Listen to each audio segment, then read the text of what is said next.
In the beginning, there was nothing, and then there was everything.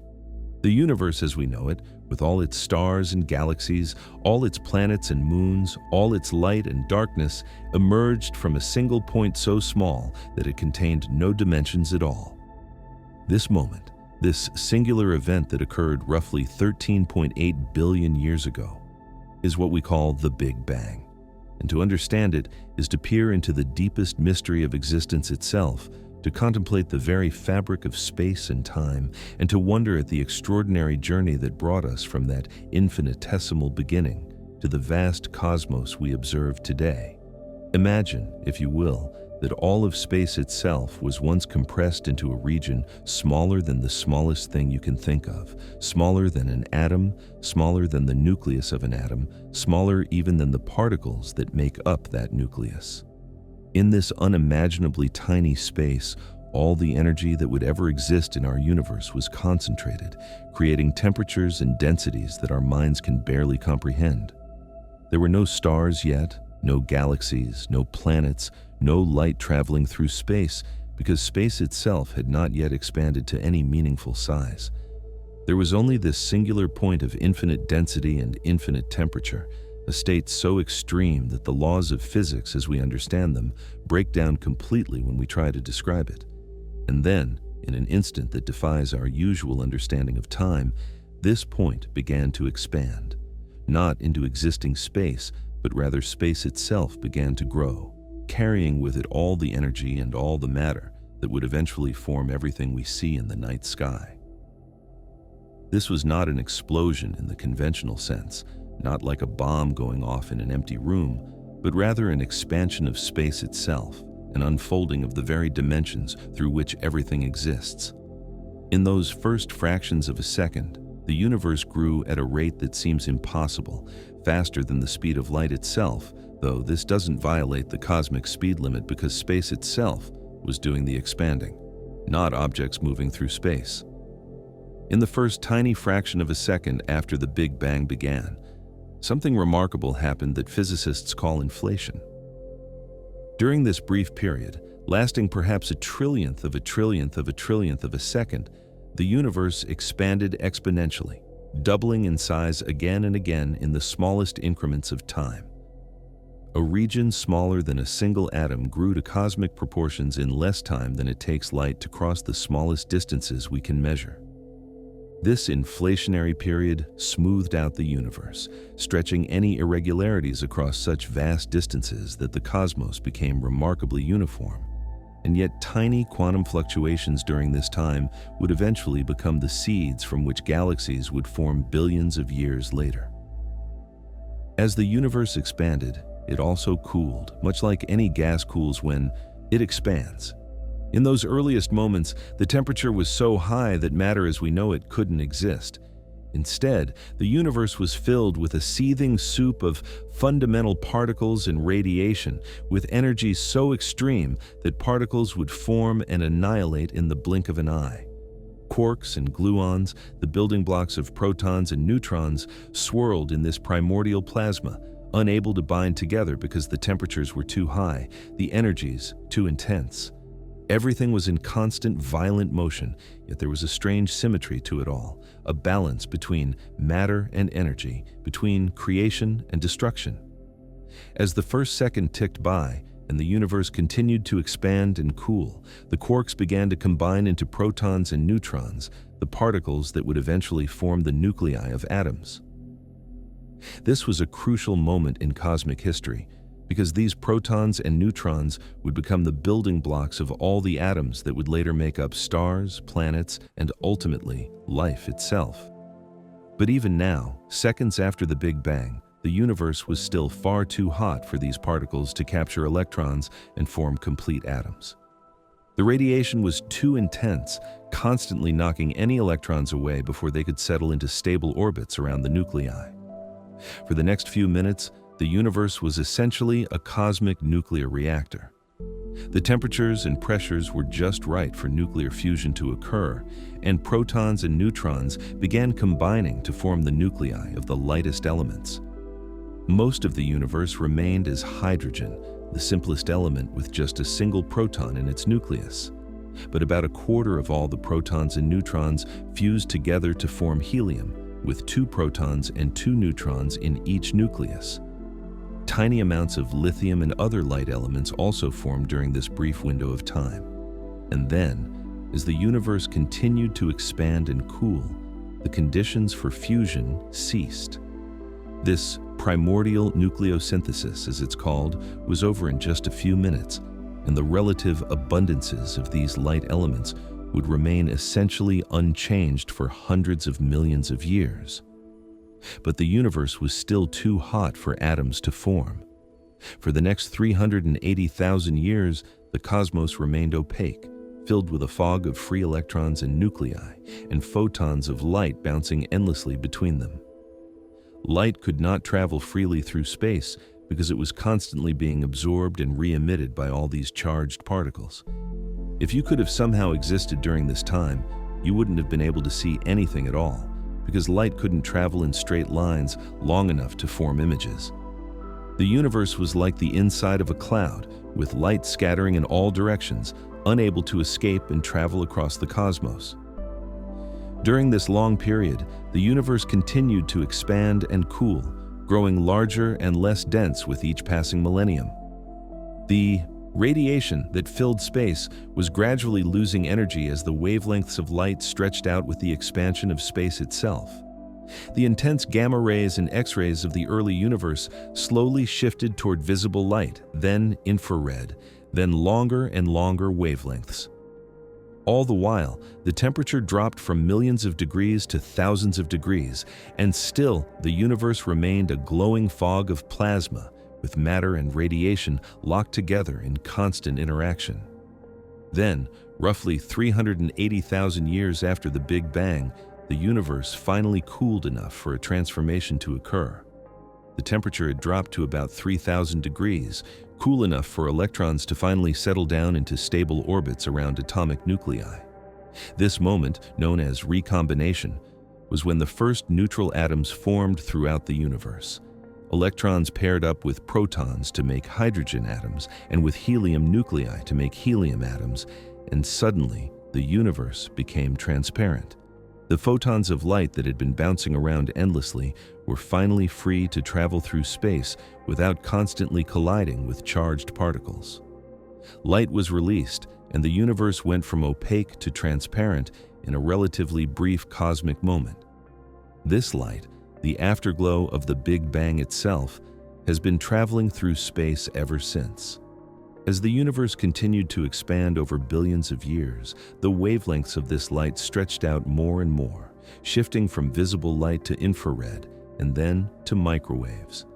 Today, we can detect this ancient light as the cosmic microwave background radiation, a faint glow that comes from every direction in space, the oldest light in the universe, a direct window into conditions just 380,000 years after the beginning of everything. When astronomers measure this microwave background, they're seeing the universe as it was in its infancy, before stars had formed, before galaxies had assembled, in that brief moment when the cosmos first became transparent. After recombination, the universe entered what cosmologists call the Dark Ages, though this name is somewhat misleading because the universe was actually filled with light, that primordial glow from the Big Bang. But there were no stars yet to add their light to the cosmos, no galaxies shining in the darkness, no bright points of light to break up the uniform glow that filled space.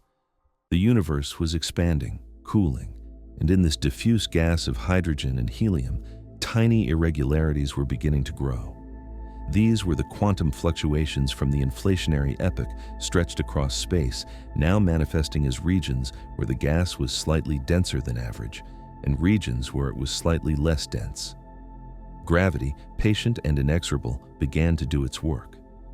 In those regions where the gas was a bit denser, gravity pulled more material in, making those regions denser still. Over millions of years, these slightly overdense regions grew more pronounced. The hydrogen and helium gas began to clump together, drawn by mutual gravitational attraction, forming larger and larger concentrations of matter. At first, these were just subtle variations in density, barely noticeable differences in the distribution of gas across the universe. But gravity amplified these differences, and slowly, structure began to emerge from the smooth, nearly uniform cosmos. The dark matter, mysterious and invisible, played a crucial role in this process.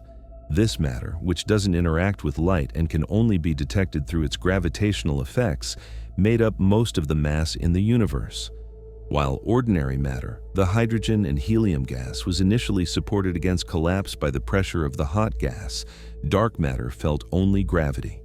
It began collapsing first, forming halos and filaments, creating gravitational wells into which the ordinary matter would eventually fall. The dark matter created the scaffolding, the framework upon which the visible universe would be built, though we still don't know exactly what this dark matter is made of, what particles compose it, what its true nature might be. As clumps of gas grew larger and denser under gravity's pull, they also grew warmer. When gas is compressed, its temperature rises, a fundamental principle of thermodynamics. In the densest regions, where the most matter had accumulated, the temperatures began to climb. The gas was falling inward, collapsing under its own weight, and as it fell, gravitational potential energy was converted into heat. The centers of these collapsing clouds grew hotter and hotter, the atoms moving faster and faster as the pressure and temperature increased. And then, in certain especially dense regions, something miraculous happened. The temperature at the core became so high, around 10 million degrees, that hydrogen nuclei began to fuse together, forming helium and releasing enormous amounts of energy in the process. This was the birth of the first stars, perhaps 200 million years after the Big Bang, marking the end of the cosmic dark ages. These first stars were different from the stars we see today. They were made entirely of hydrogen and helium, with none of the heavier elements that would be created later through stellar nucleosynthesis. Because of this pure composition, these primordial stars could grow to enormous sizes, perhaps hundreds of times more massive than our Sun, shining with a brilliant blue-white light, burning their fuel rapidly and living for only a few million years before dying in spectacular supernova explosions. When these first massive stars exploded, they created something new in the universe. In the intense heat and pressure of their cores during their lives, and in the even more extreme conditions of their deaths, nuclear reactions forged heavier elements. Carbon and oxygen, nitrogen and neon, silicon and sulfur, iron and nickel, and all the other elements beyond hydrogen and helium on the periodic table were created in the hearts of stars and in the explosive moments of their demise. These elements were scattered into space by the supernova blasts, enriching the clouds of gas from which the next generation of stars would form. Each generation of stars built upon the work of the previous one, creating more and more heavy elements, gradually changing the chemical composition of the universe. As more and more stars formed and died, the universe began to organize itself into larger structures. Stars didn't form in isolation, but in groups and clusters drawn together by their mutual gravity. These clusters of stars, along with dark matter and gas, began to merge and organize into galaxies, vast islands of stars separated by enormous gulfs of mostly empty space. The first galaxies were smaller than the grand spirals and giant ellipticals we see today, more like the dwarf galaxies that still exist in the modern universe. Over time, these smaller galaxies would merge together, pulled together by gravity, colliding and combining to form larger and larger galaxies in a hierarchical process that continues even today. The universe in these early times was a more violent and active place than it is now. Galaxies collided and merged frequently. Stars formed at much higher rates, consuming the abundant gas that filled these young galaxies. Massive black holes formed in the centers of galaxies, perhaps from the collapse of particularly massive stars, or perhaps from the direct collapse of enormous clouds of gas. These black holes grew by consuming the matter around them, and in some galaxies, they became supermassive, with masses equivalent to millions or even billions of suns. As matter fell into these black holes, it would heat up and emit enormous amounts of radiation, creating some of the brightest objects in the universe, quasars that could outshine their entire host galaxy. But let us step back and think about what was happening to space itself during all of this. From the moment of the Big Bang, space has been expanding, carrying galaxies away from each other like raisins in a rising bread dough. The galaxies themselves aren't moving through space so much as space itself is growing, creating more distance between galaxies as time passes. This expansion means that the universe is getting larger, cooler, and less dense with each passing moment. The expansion also means that light traveling through space gets stretched, its wavelength increasing as space expands, shifting toward the red end of the spectrum. This redshift of light from distant galaxies was one of the key observations that led astronomers to understand that the universe is expanding, and by measuring how much light from distant galaxies has been redshifted, we can determine how far away they are and how fast they're moving away from us. For many decades, astronomers thought that this expansion should be slowing down, that the gravitational attraction between all the matter in the universe would gradually break the expansion, perhaps even eventually reversing it in a big crunch. But observations made in the late 1990s revealed something unexpected and quite mysterious. The expansion of the universe isn't slowing down at all, but rather it's speeding up. Distant supernovae were farther away than they should have been if the expansion were decelerating, indicating that some unknown force is pushing the universe apart, causing the expansion to accelerate. This mysterious component of the universe has been named dark energy. And like dark matter, we don't really know what it is, though we can observe its effects. Dark energy seems to be a property of space itself, a kind of energy that remains constant in density even as space expands, meaning that as the universe grows, there's more total dark energy. And this energy acts as a kind of anti-gravity, pushing everything apart. Currently, dark energy makes up about 68% of the total energy content of the universe. Dark matter makes up about 27%, and ordinary matter, the stuff that makes up stars and planets and us, accounts for less than 5% of everything that exists. The universe is mostly made of things we don't understand, mysterious components that reveal themselves only through their effects on the things we can observe. As we think about the expansion of the universe and the role of dark energy, we can imagine the far future, billions and trillions of years from now. If dark energy continues to drive the expansion, and if its properties remain constant, then the universe will continue to expand faster and faster. Galaxies beyond our local group will move away from us at increasing speeds, their light becoming more and more redshifted until eventually they cross a cosmic horizon beyond which their light can never reach us, because space is expanding faster than light can travel through it. The universe will become lonelier, with each galaxy or cluster of galaxies isolated in its own island of space, unable to see or interact with the rest of the cosmos. But this is far in the future, and there is still so much happening in the universe today, some 13.8 billion years after the Big Bang. Stars continue to form in the dense clouds of gas within galaxies, each one a nuclear furnace converting hydrogen into helium and heavier elements. Massive stars live fast and die young, exploding as supernovae and leaving behind neutron stars or black holes.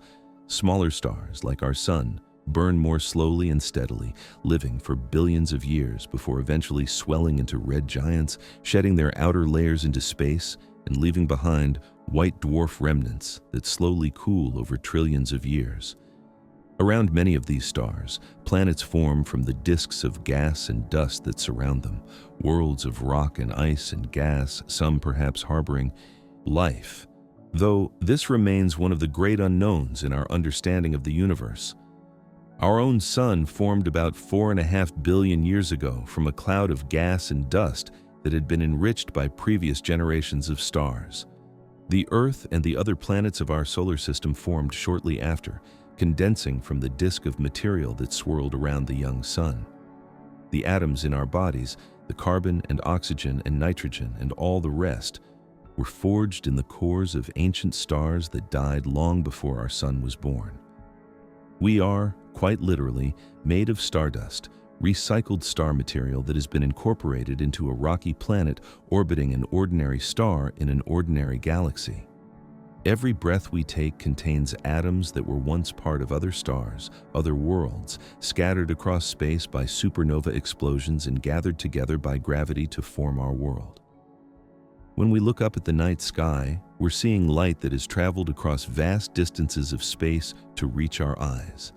The light from the nearest star beyond the sun has been traveling for over 4 years. Light from the center of our galaxy has been traveling for about 26,000 years. Light from the Andromeda Galaxy, our nearest large galactic neighbor, has been traveling for 2.5 million years. And when astronomers point their telescopes at the most distant galaxies ever observed, they're seeing light that has been traveling for over 13 billion years. Light that left those galaxies when the universe was just a few 100 million years old, in the early stages of galaxy formation after the Big Bang. This means that when we look at distant objects in space, we're also looking back in time. The farther away something is, the longer its light has taken to reach us, and therefore the further back in time we're seeing it. The most distant galaxies we observe appear as they were in the early universe, small and irregular and intensely forming stars. We can trace the evolution of galaxies by looking at objects at different distances, seeing how galaxies change from their early irregular forms to the majestic spirals and ellipticals of the modern universe. In this way, astronomy is also a kind of time travel, allowing us to observe the history of the cosmos by looking outward into space. The light that has been traveling the longest, the light of the cosmic microwave background, shows us the universe as it was just 380,000 years after the Big Bang. This light has been traveling for 13.8 billion years, stretched by the expansion of space from visible light to microwaves, filling the entire sky with a faint glow. When astronomers map this microwave background in detail, they see tiny variations in temperature, differences of just a few millionths of a degree, that represent the primordial density fluctuations from which all structure in the universe grew. The slightly warmer spots are regions that were slightly denser, seeds that would grow into clusters of galaxies. The slightly cooler spots were regions that were less dense, that would become the voids between galaxy clusters. This map of the microwave background is, in a sense, a baby picture of the universe, showing us the cosmos in its infancy, before stars and galaxies had formed. By studying this cosmic microwave background in great detail, astronomers have been able to determine many fundamental properties of the universe with remarkable precision. We know the age of the universe to within about 1%, 13.8 billion years. We know the curvature of space is very close to flat, meaning that parallel lines remain parallel, and the angles of a triangle add up to 180 degrees, even on cosmic scales. We know the relative amounts of ordinary matter, and dark energy. We know the initial density of matter fluctuations and how fast the universe is expanding. All of this information is encoded in the subtle patterns of temperature variations in the cosmic microwave background, revealed through careful measurements and sophisticated analysis. The geometry of space itself is a fascinating aspect of the Big Bang cosmology. Einstein's theory of general relativity tells us that space and time are not separate, fixed entities, but rather they form a flexible four-dimensional fabric called spacetime that can be curved and warped by the presence of matter and energy. The universe as a whole has a geometry determined by its total energy density, and observations suggest that this geometry is very close to flat, meaning that on the largest scales, space follows the rules of Euclidean geometry that we learn in school. But it's possible for the universe to have other geometries. If there were more matter and energy, space could curve back on itself in a closed geometry, like the surface of a sphere, where if you traveled far enough in one direction, you would eventually return to your starting point. If there were less matter and energy, space could have an open geometry, like the surface of a saddle curving away from itself infinitely. The fact that the universe appears to be so close to flat is actually quite remarkable and was one of the motivations for the theory of inflation. If the universe started with a geometry that was significantly curved, either closed or open, that curvature would have been amplified as the universe expanded, becoming more and more pronounced over time. For the universe to appear as flat as it does today, after nearly 14 billion years of expansion, it must have been extraordinarily flat in its earliest moments, fine-tuned to an almost unbelievable degree. Inflation provides an explanation for this flatness by stretching space so much during that brief exponential expansion phase that any initial curvature was smoothed out, much like how the surface of a balloon appears flatter and flatter as it inflates to larger and larger sizes. Inflation also explains another puzzle about the universe, called the horizon problem. When we look at the cosmic microwave background coming from opposite directions in the sky, we see that these regions have almost exactly the same temperature, the same properties, even though they're so far apart that light hasn't had enough time since the Big Bang to travel between them. How could these regions have the same temperature if they were never in contact with each other, never able to exchange energy and reach equilibrium? Inflation solves this by proposing that these now distant regions were actually very close together before inflation occurred, close enough to reach thermal equilibrium. Then, inflation stretched them apart to vast distances, much farther apart than light could travel in the age of the universe, but they retained their similar properties because they were once in contact. As we contemplate the Big Bang and the subsequent evolution of the universe, we're confronted with deep questions about causality and the nature of time itself. What caused the Big Bang? What, if anything, existed before it? These questions push at the boundaries of our current understanding. In some sense, asking what happened before the Big Bang may not even be a meaningful question, because time itself began with the Big Bang. There was no before, because time is a property of the universe, woven into the fabric of space-time, and that fabric came into existence at the moment of the Big Bang. To ask what came before is like asking what's north of the North Pole, a question that seems sensible linguistically but doesn't correspond to anything real. Yet, some theoretical physicists have proposed scenarios in which our universe might be part of something larger. Perhaps the Big Bang was not the beginning of everything, but rather a transition from some prior state. Some models suggest that the universe might undergo cycles of expansion and contraction, with each Big Bang followed by expansion, then eventual contraction back to a big crunch, which triggers another Big Bang in an eternal cycle.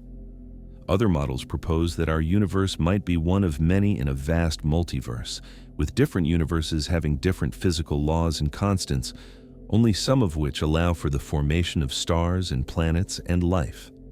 In these scenarios, the Big Bang that created our universe might have been a quantum fluctuation in some higher dimensional space, or the result of colliding higher dimensional objects called brains.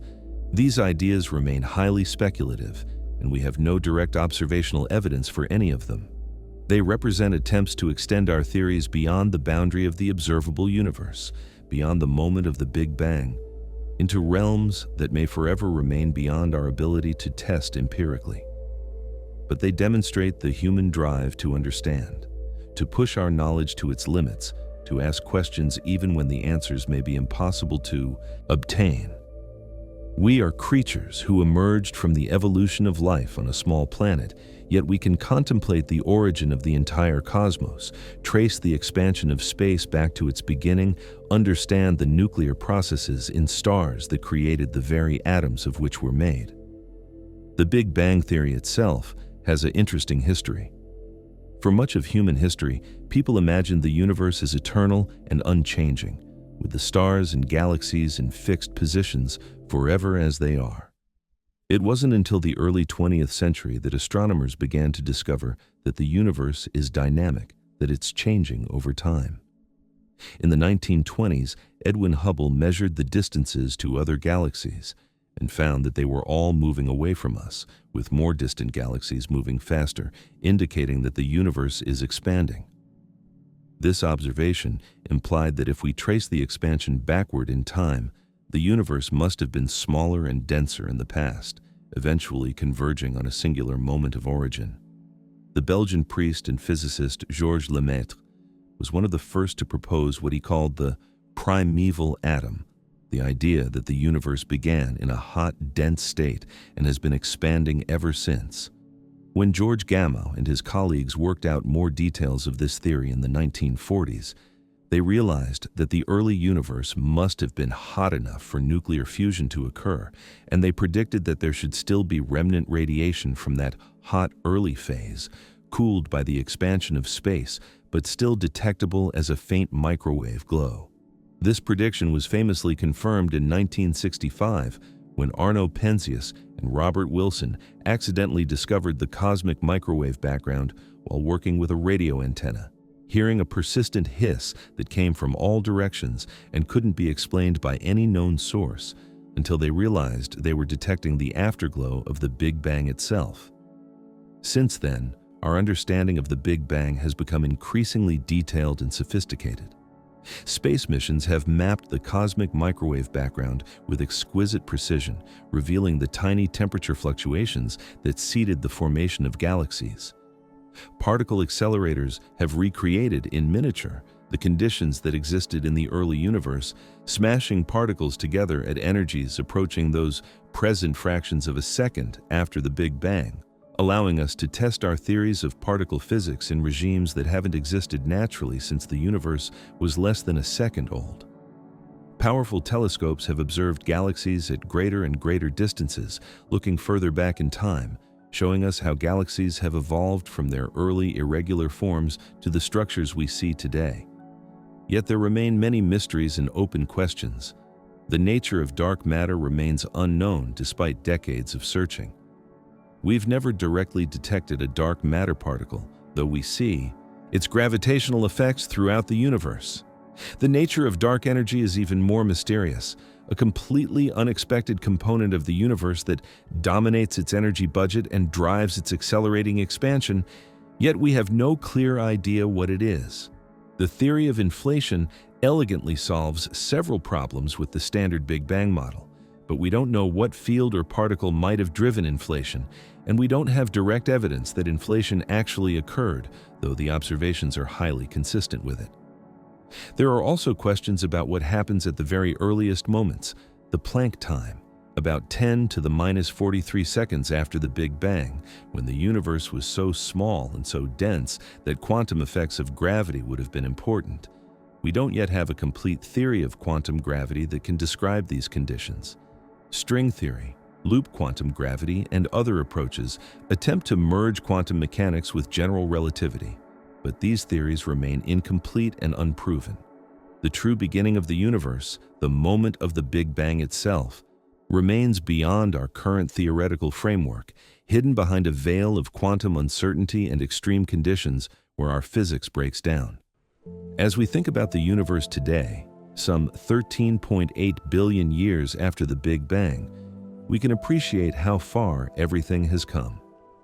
From that initial state of infinite density and temperature, space has expanded and cooled to create the vast cosmos we observe, filled with hundreds of billions of galaxies, each containing hundreds of billions of stars, many of those stars surrounded by planets, and at least one of those planets harboring life that has evolved to the point of being able to contemplate its own origins. The atoms in our bodies were forged in stars. The energy we depend on comes from our star, the sun, and the very existence of stars and planets depends on the precise balance of physical constants and the initial conditions set in motion by the Big Bang. If the universe had expanded just slightly faster in its early moments, matter would have been diluted too quickly for gravity to pull it together into stars and galaxies. If it had expanded slightly slower, it might have collapsed back on itself before stars could form. If the strong nuclear force were slightly weaker, atomic nuclei wouldn't hold together. If it were slightly stronger, stars would burn too quickly. The fundamental constants of nature, the strength of the forces, the masses of particles, all seem to be finely tuned to allow for the existence of complex structures like stars and planets and life. Whether this apparent fine-tuning is just a coincidence or a result of some deeper principle or evidence that we live in a special universe selected from a vast multiverse of possibilities remains one of the deepest questions in cosmology and physics. The journey from the Big Bang to the present day is a story of increasing complexity and structure. The universe began in a simple, uniform state, nearly the same everywhere, with just tiny quantum fluctuations to break the symmetry. Over billions of years, gravity amplified those tiny fluctuations, pulling matter together, forming stars and galaxies, creating the rich tapestry of structure we see in the universe today. Stars fused simple elements into complex ones, and supernovae scattered those elements across space. Planets formed from the enriched material, and on at least one planet, chemistry became biology, and life began its own journey of increasing complexity, from simple single-celled organisms to the diversity of life we see on Earth today, including conscious beings capable of asking questions about their origins. And the journey continues. The universe is still expanding, still evolving, still changing. New stars are being born in the dense clouds of gas within galaxies. Old stars are dying, returning their enriched material to space. Galaxies continue to interact and merge, driven together by gravity despite the overall expansion of space. In about 4 billion years, our own Milky Way galaxy will collide with the Andromeda galaxy, a slow-motion cosmic dance that will take hundreds of millions of years, rearranging stars and gas, triggering new bursts of star formation, eventually merging into a single large elliptical galaxy. Our sun will continue to shine steadily for another 5 billion years before beginning to run low on hydrogen fuel, swelling into a red giant that will engulf the inner planets, possibly including Earth, before shedding its outer layers and leaving behind a slowly cooling white dwarf. On much longer timescales, trillions of years in the future, if the universe continues its accelerating expansion driven by dark energy, the night sky will grow darker as distant galaxies recede beyond the cosmic horizon. Star formation will gradually cease as galaxies exhaust their supplies of gas.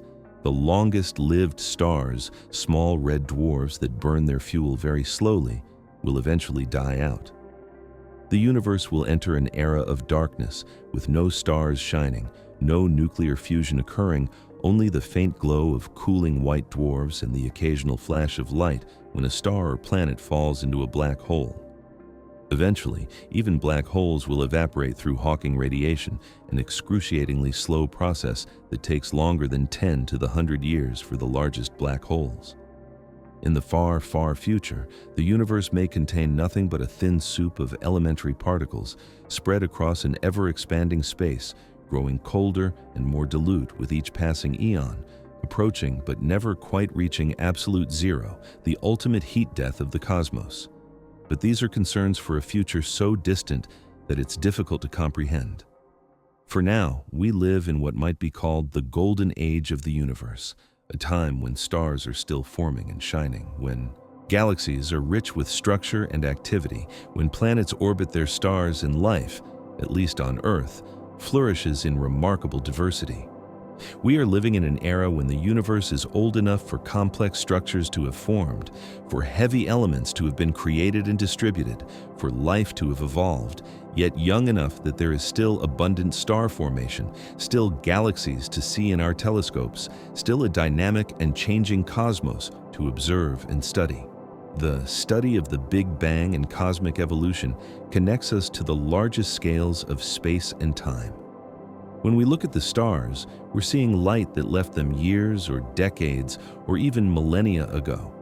When we detect the cosmic microwave background, we're observing photons that have been traveling for nearly 14 billion years, released when the universe first became transparent, carrying information about the conditions in the early universe. Every measurement we make, every observation we collect, adds to our understanding of the universe's history, its composition, its ultimate fate. We are reconstructing the story of everything, piecing together clues from the light of distant galaxies, the abundance of elements, the patterns in the cosmic microwave background, the expansion rate of space, building a comprehensive picture of how the universe came to be and how it will evolve into the future. This scientific understanding coexists with a sense of wonder and awe at the sheer scope and beauty of the cosmos. The fact that we can understand the Big Bang, that we can trace the history of the universe back to its first moments, that we can comprehend the processes that created stars and galaxies and planets, is itself remarkable. We are made of atoms forged in stellar furnaces, living on a planet that orbits a star that is one among hundreds of billions in our galaxy, which is one among hundreds of billions of galaxies in the observable universe. And we can nevertheless understand our place in this vast cosmic story. We can look up at the night sky and know that we're seeing into the past, that we're witnessing the ongoing evolution of the universe, that we're part of an ancient and ongoing cosmic dance that began with the Big Bang and continues to this day. The universe is both simpler and more complex than we might have imagined. Simpler because the same physical laws apply everywhere, because the behavior of matter and energy follows predictable rules, because we can understand the evolution of the universe from simple initial conditions through the action of gravity, nuclear physics, and the expansion of space. More complex because of the richness of phenomena that emerge from those simple laws, the intricate structures of galaxies and star clusters, the diverse chemistry of planets, the emergence of life and consciousness, the subtle quantum fluctuations that seeded the formation of all structure, the mysterious dark matter and dark energy that dominate the universe, but whose fundamental nature remains unknown. Every answer we find seems to raise new questions. When we discovered the cosmic microwave background, it confirmed the Big Bang theory, but raised questions about how the universe could be so uniform across vast distances. Inflation was proposed as an answer, but now we have questions about what drove inflation and whether we can ever directly detect evidence of it. When we measured the expansion rate of the universe more precisely, we discovered dark energy, but this just gives a name to something we don't understand. A placeholder for our ignorance about 70% of the energy content of the cosmos. Each step forward in our understanding reveals new horizons of mystery, new questions to investigate, new phenomena that challenge and extend our theories. This is the nature of science, this ongoing dialogue between theory and observation, between prediction and measurement, between what we think we understand and what nature reveals when we look more closely. The Big Bang theory has been tested and refined over decades, modified to include inflation, dark matter, and dark energy, adjusted as new observations have come in, but its core insight remains solid. The universe had a beginning.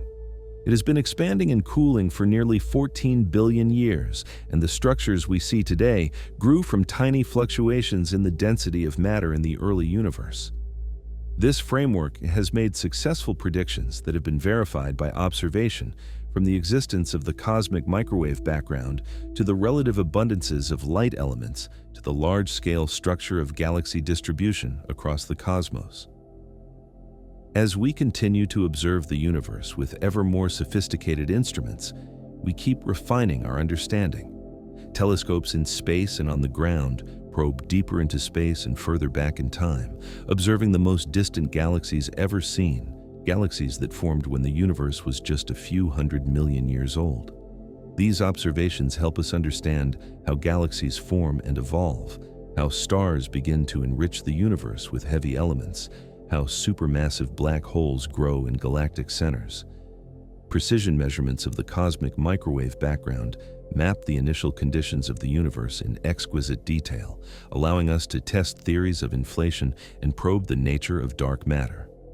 Particle physics experiments search for the particles that might make up dark matter, though so far without success, reminding us that there are still fundamental aspects of nature that remain hidden from us. The story of the Big Bang is ultimately a story about the nature of existence itself, about where we came from and where we're going, about the physical processes that govern everything from the smallest particles to the largest structures in the cosmos. It's a story that connects the distant past to the present and extends into the far future, a story that is still being written as the universe continues to expand and evolve. We are privileged to live in an age when we can observe the universe in unprecedented detail, when our telescopes can look billions of light years across space and billions of years back in time, when our theories can make testable predictions about the behavior of matter and energy under extreme conditions. when we can piece together the cosmic puzzle and see the Big Bang not as a mysterious event beyond understanding, but as a physical process that can be studied and comprehended.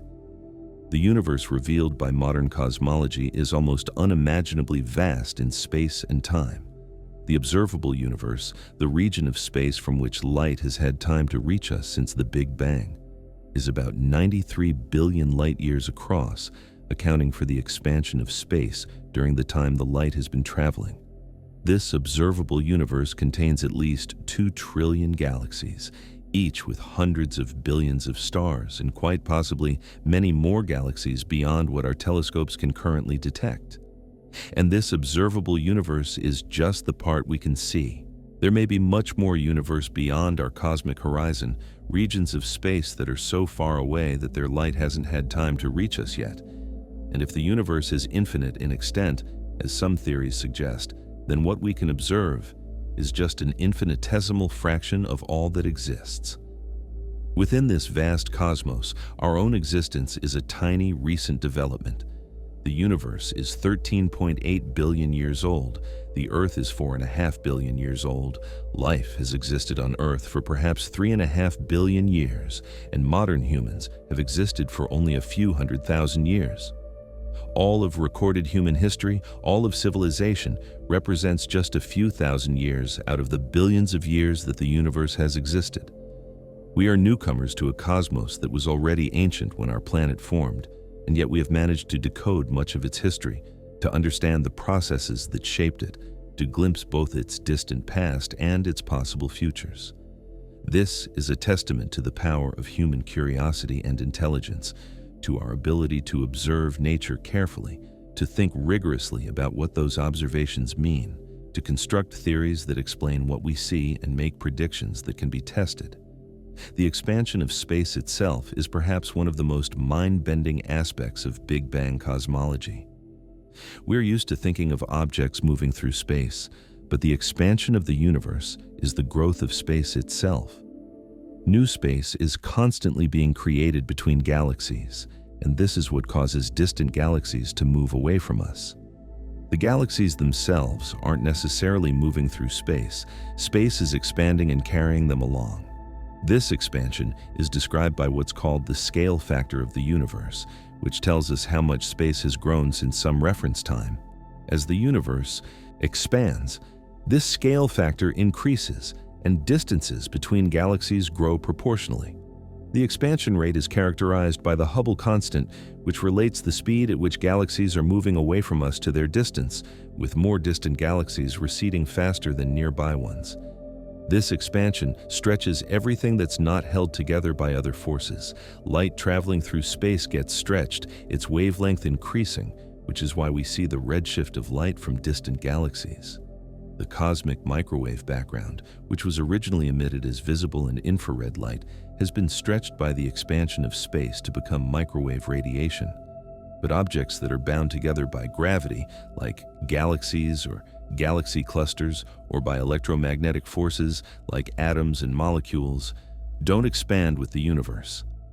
The space between stars and a galaxy isn't expanding because the gravitational attraction of the galaxy holds everything together. The space within our solar system isn't expanding because the sun's gravity dominates. Even the space within atoms isn't expanding because electromagnetic forces bind electrons to nuclei. It's only on the largest scales, between galaxy clusters, where there's enough distance and weak enough gravitational binding, that the expansion of space is noticeable. As we think about all of this, the scale and age of the universe, the processes that have shaped it, the journey from the Big Bang to the present day, we can appreciate both how much we've learned and how much remains unknown. We've mapped the large-scale structure of the universe, tracked the evolution of galaxies over cosmic time, measured the properties of the cosmic microwave background to extraordinary precision, detected gravitational waves from merging black holes and neutron stars, discovered thousands of planets orbiting other stars, and built a comprehensive theory that explains the history of the universe from a fraction of a second after the Big Bang to the present day. Yet, We still don't know what dark matter is. We don't know what dark energy is. We don't have a complete theory of quantum gravity. We don't know if there are other universes beyond our own. We don't know if the universe is infinite or finite. We don't know how common life is in the universe. And we don't know what the ultimate fate of the cosmos will be with certainty. These unknowns are not failures of science, but opportunities for discovery. Questions that drive ongoing research, mysteries that inspire new generations of scientists to build better telescopes, devise more sensitive experiments, develop more sophisticated theories.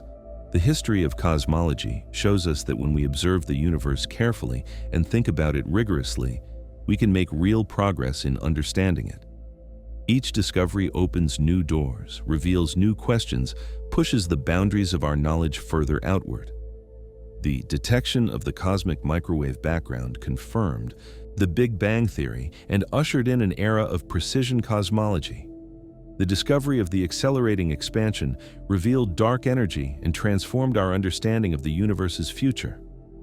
The observation of gravitational waves opened a new window on the cosmos, allowing us to detect events that are invisible to traditional telescopes. Each of these breakthroughs was built on decades of work by many scientists, combining theoretical insights with observational discoveries, testing ideas against the evidence provided by nature itself. The Big Bang itself represents the ultimate frontier of this scientific exploration, the earliest moment we can contemplate, the origin of everything we can observe. As we trace the history of the universe backward in time, watching it become smaller, denser, and hotter, we approach the Big Bang, that singular moment when space and time began. In those earliest fractions of a second, the universe was governed by physics. We're still trying to fully understand, conditions so extreme that our current theories may not fully apply. But even if we can't yet describe the very first instant, we can follow the universe's evolution from a tiny fraction of a second onward. We can explain how particles formed from pure energy, how nuclei formed from particles, how atoms formed from nuclei, how stars formed from atoms, how galaxies formed from stars, how planets formed around stars, and how, on at least one planet, life emerged and evolved and eventually developed the capacity to look back across billions of years and understand its own cosmic origins. This is the story of the Big Bang, a story of expansion and cooling, of simplicity giving rise to complexity, of quantum fluctuations seeding galaxies, of stars forging elements, of the universe evolving from a nearly featureless fireball to the rich structured cosmos we observe today. It's a story grounded in physics and mathematics, tested against observations, refined through decades of scientific work. It's also a story that touches something deeper, that speaks to fundamental questions about existence and origins, about our place in the vast cosmos, about the chain of events that led from the beginning of everything to this moment, to consciousness contemplating its own origins. In looking up at the stars, in studying the cosmic microwave background, in detecting the whispers of gravitational waves, in mapping the distribution of galaxies across billions of light years, we are reading the history book of the universe, deciphering clues written in light and matter and the geometry of space itself. The universe that emerged from the Big Bang is our home, not just Earth or the solar system, but the entire cosmos of which we are a part. The atoms in our bodies came from stars. The energy that powers our world comes from the sun, itself a star. The heavy elements that make up our planet were created in supernovae. The expansion of space that began with the Big Bang set in motion the processes that would eventually lead to our existence. We are not separate from the universe, but intimately connected to it, products of billions of years of cosmic evolution, participants in an ongoing story that began nearly 14 billion years ago and continues into an open-ended future. As we rest and contemplate these vast scales of space and time, these profound connections between the smallest and largest things, between the earliest moments and the present day, between fundamental physics and the emergence of complexity, we can find a sense of perspective, a recognition of both how small we are in the cosmic scheme and how remarkable it is that we can comprehend any of it at all, that in this vast universe, Matter has organized itself into forms that can observe and understand the very processes that brought them into being, completing a circle from the Big Bang to conscious awareness of the Big Bang, from the origin of everything to minds that can grasp, however imperfectly, the nature of that origin and all that followed from it.